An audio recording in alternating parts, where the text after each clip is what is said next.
You ever show up to a shoot, everything's prepped, have everything loaded up, and boom, you find out that you actually are shooting outside with no power, no outlets, no generator, nothing. That moment will separate you from the gear that you have that works in theory from the stuff that actually saves your shoot. And today, I want to talk about the light that saved mine.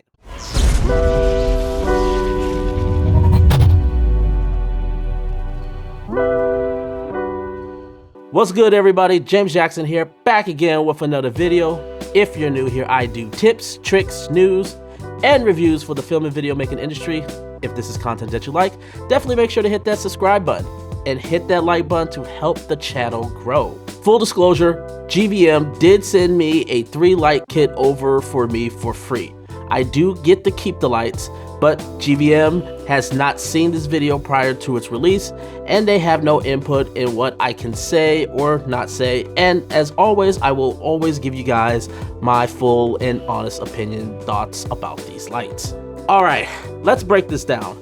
The GVM PD60 is a 60 watt bi-color LED light running a color temperature range from 2700 Kelvin to 6800 Kelvin. It weighs in about 2.7 pounds, which we'll definitely talk about that in the review. Now, that alone might not sound revolutionary.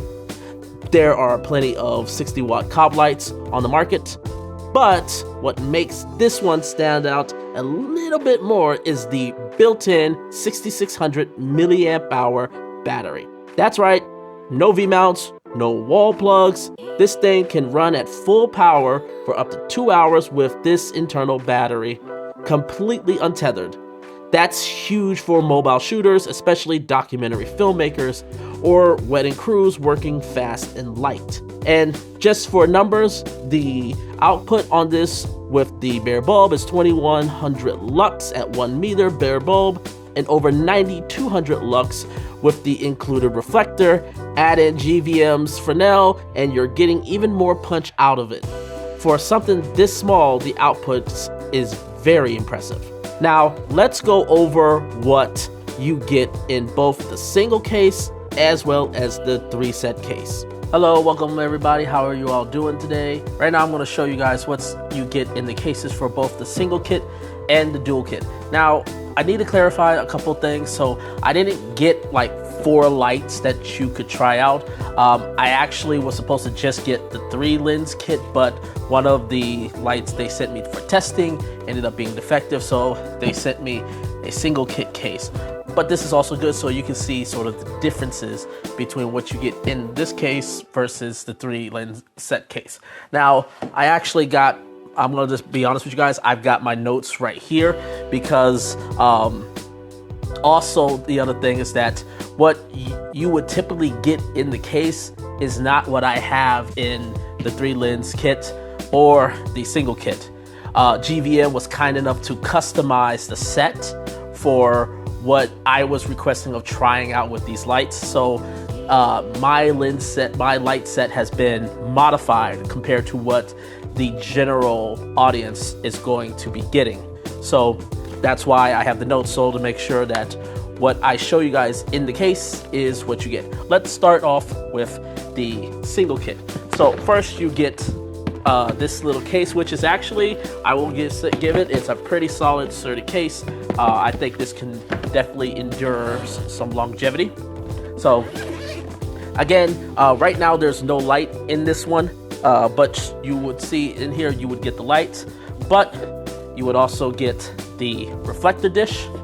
You would get the handle. Now, the handle that you get from the single kit is actually plastic, but you'll see once we get to the 3 kit set, that one is actually metal. And this one also sort of twisty, is twist lock, whereas the other one is set ratchet lock. You then get AC power that you will get with it. And then also you will get, in this part, you'll see we get a really long Type-C cable. And with the single kit, that is going to be $239. Now, again, what I got in here is not exactly how you guys will get it, but everything that you would get in here is in here except for the AC powers. I didn't get any AC power with the 3-lens kits, but when you purchase it, you will actually get 3 AC power adapters as well as 3 Type-C cables. So as we open this up, in here you'll get, it's breaking up into sort of sections.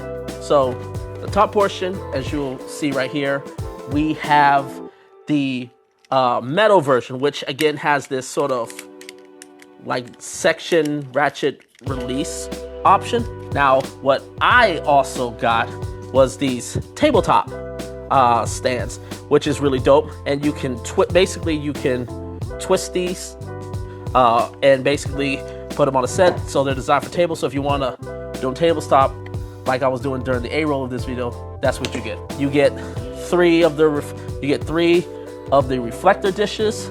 Now with the barn, you will get 3, and this is one of the accessories that I really love, which is the barn door attachment accessory. You basically put this on, take this latch right here, you put it on the reflector like so, and then you lock it into place. And what this is great is it's basically just really spotting up the beam of the light, and then you can use the barn doors to close it and shape it and fold it however you want. My most favorite accessory to use is actually, let me reach in for it, this guy, which is the Fresnel option. I absolutely love this. It's gives you really a lot of control. I don't know the exact beam angles that you get, but you can really spot up pretty well. I think it's the beam angle is like 10 degrees, if I remember correctly.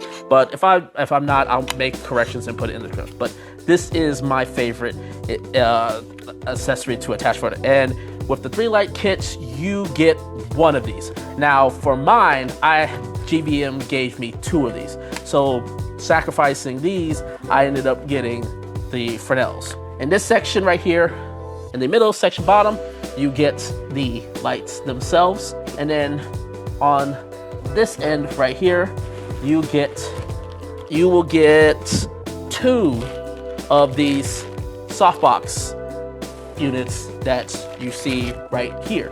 And with those soft boxes, you also get the grids as well as the diffusion portion. So grid and diffusions for both the soft boxes, and the 3 kit set will run you for $899. So how does this thing perform out in the wild?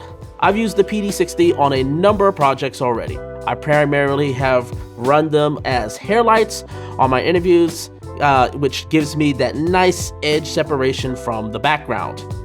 At a restaurant shoot, we used the PD60 as a hair light on our subject, and another with the reflector on to throw light onto the background and give the space some more textures. What made a big difference was the ability to place the lights further away and still get the effect we needed. The reflectors helped concentrate the output, and with the internal battery built in, we weren't scrambling to run power across the space, which was a big deal when you're in a tight setup and racing against the clock. And while there are a bit on the heavier side, they held up well just fine, especially even if you put it on an arm of a C-stand. The build quality is what gave me the confidence to position them overhead without worry. In another shoot, we were at someone's home for a sit-down interview. I subtly filled the bookshelf behind the subject, which we were in their living room. The size made it easy to hide behind furniture, as well as tuck it into a corner and dial in just enough output to shape the light and to use the space without flattening the look. And here in my studio, you can actually see it in action now, as it's lighting me right over there and giving me a hair light that's right over here, as well as filling off this shelf off to my left. It lives in my setup because it's easy, reliable, and controllable. But where the light truly earns its keep was on a location shoot of a construction site. We had no idea what was going on, and it was actually still an active work zone. We showed up expecting a standard interview environment, only to find out that not only was the space unfinished, but it also had 0 available outlets anywhere nearby in the space that we were. So we were looking at heavy machinery, mud and dirt of an unfinished floor, the whole 9. And we needed to start filming immediately. That's where the PD60B's internal batteries saved the day. I was able to get the hair light coverage and some fill of our subject using just one of the units, running completely off internal power, no cables, no gaff tape runs, nothing, and it held up under pressure. 2 hours of runtime at full output with no overheating, no drops to intensities, and even some dust, ambience, and noise around. It just did the job. That's the kind of flexibility that is exactly what you want where a location throws a curveball to you. Now, what makes this light such a consistent part of my kit comes down to 3 things: internal battery, build quality, as well as accessory support. The internal battery means I don't have to drag around V-mounts or hope there's power nearby. That gives me options, whether I'm on a tight set, filming on locations, or adjusting lighting mid-interview.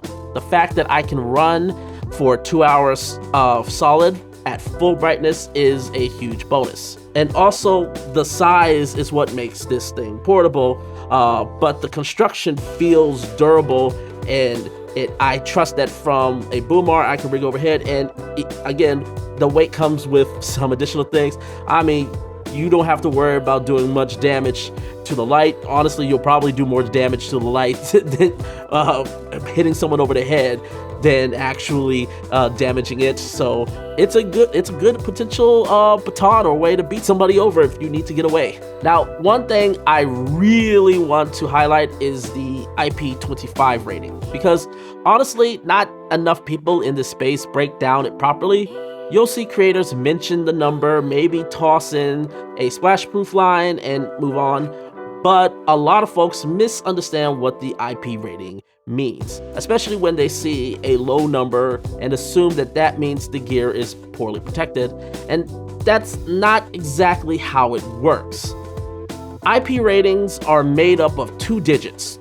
The first digit measures protection against physical intrusions, things like finger scratches, tools, and dust. The second digit rates water resistance. So with an IP25 rating, the 2 means it's protected from fingernails and small tools, but not from dust particles. So it's not dust proof, but you got some basic physical defense. The 5 means that it's resistant to water jets. Now, not a full-on fire hose, but regular rainfall, splashes, and mists are totally manageable. So when you see IP25, don't think, oh, this number is low, that must be bad. It's actually a very deliberate rating. This light can absolutely hold its own in unpredictable outdoor conditions. You're not submerging it, but a little drizzle isn't going to knock it out of commission. And that kind of resilience makes it much easier to say yes to shoots in riskier environments, especially when you know your light can keep rolling without babying it every 5 minutes. And I really like how GVM prepared with modifiers. This is something that honestly gets under my skin with a lot of other lighting companies. They'll release a light with a proprietary mount and then either drip feed modifiers over a year and expect you to invest in a whole separate ecosystem just to get the basics. It's frustrating, and it slows down workflow when you need something like a barn door grid or a softbox and it just doesn't exist yet. GVM didn't fall into that trap. Right out of the gate, they've got the essentials covered. Softboxes, Fresnels, barn doors with grid attachments, soft dome diffusions, and standard reflector dish. That's the kind of ecosystems from day one is a big deal, especially when you're building out a small mobile kit or you just want gear that works without needing hacks and adapters. It shows that they're thinking about the real world needs of filmmakers and not just spec sheets. That said, there are a few things that could be better. The UI on the light itself is clunky, too many steps to get the simple changes. That's fine when you have an app handy, and by the way, the app works really well, but it's not ideal when you're working fast and need to dial things in from the fixture. Also, the screw-on mount on the handle could be better. It just feels too, you see right there, it's too short and it comes loose too easily. Now, I have gotten some additional longer ones that you can see right here that offer a little bit more rigidity, and you can actually use it as added protections.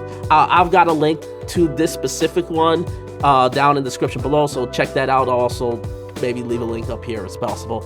But it's the kind of fix that shouldn't really be necessary straight out of the box. The fan noise is something to consider. It's not overwhelming, but in quiet interview settings, you will notice it. Now, you can disable the fan, which is great, but that does cut into your max brightness, so it's a compromise you'll have to weigh in depending on your audio needs. And as for the built-in effects, well, they're there, but they're not super useful. There's no real nuance. They're just basic speed adjustments. Same goes for a lot of the color tweaks. There's no green magenta adjustments, which makes it harder to match lights if you're in mixed light setup or if you're trying to get proper lighting of skin. And if you're working in a studio environment, there's no DMX or CRMX. So if this is part of your workflow, this light just isn't built for that level, so you may want to look elsewhere. Now, what I would love to see in a firmware update is a couple things. One, I would love to see a streamlined menu system, which would go a long way.